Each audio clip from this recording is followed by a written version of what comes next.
Maraming pagkakalip pa. Moving on agad tayo sa ating next animal ambassador. Guys, pure black po ito. At alam ko nakikita niyo dyan yung kanilang notes. Okay, na atin ang tatawagin, si George.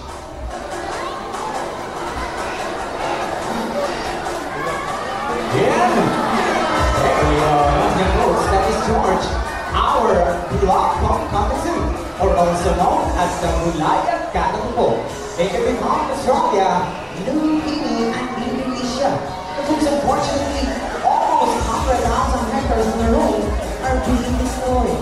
So sana nga ba nakatira isang black cockatoo?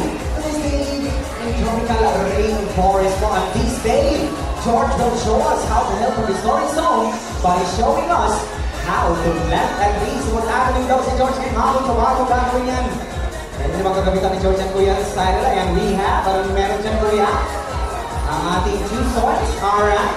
And syempre we have 2 branches. Alright now. George, are you ready? Ready naman si George Kuya. Alright, ang Kuya style. At the count of 3. Lapak na natin yung kahoy. Okay, 1, 2, 3, and go!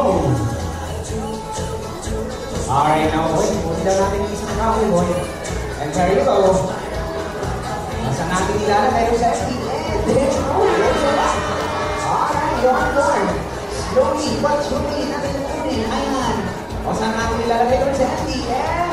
There you go. Thank you so much, George, for helping our Mother Earth. So guys, we both contact the user nest using all branches. Unlike other comments that the user nest is doing sa ngayong hapon, ipapakita ni George ang kanyang nesting behavior by bringing a paper money. So bago natin gagawin yan, syempre, kukuha tayo ng volunteer ngayong hapon. I need 1 volunteer. Ano, yung kailangan natin?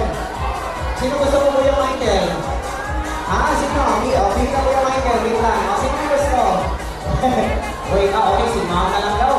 Ma'am, ito lang po. Ma'am, dala ka ng paper money and 20 pesos. Okay, don't you worry po. Ibabalik po yan ni George. Ha? Okay, magaling lang po. Okay? Okay, ayan. Meron na natin si Ma'am Coach. Alright, palapakan po natin si Ma'am, guys. Mambili tayo kay Kuya Michael. Bago tayo mag-usip, Ma'am, just follow lang po sa instruction ni Kuya Michael, ha? Alright, no, mga kuyos, pag ready na si Ma'am, just thumbs up lang po.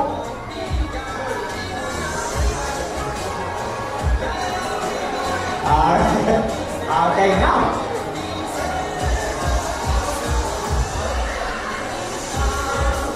Okay, now, ready na ba po yung Michael? Ma'am, are you ready? Okay, relax ka lang talaga, Ma'am. Now, George, eto na. Get the paper money.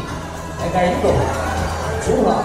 Punta kay Kuya sa akin. And, ayan. Okay, Ma'am, like I said kanina po, ibabalik po yan, George. Hindi pa ni George doon sa malayo. Again, babalik naman po si George. No? Alright, now, George. Uli na daw natin kay Ma'am yung paper money niya. Okay na, George? Wait lang natin, folks. Ayan siya, Ma'am. Alright.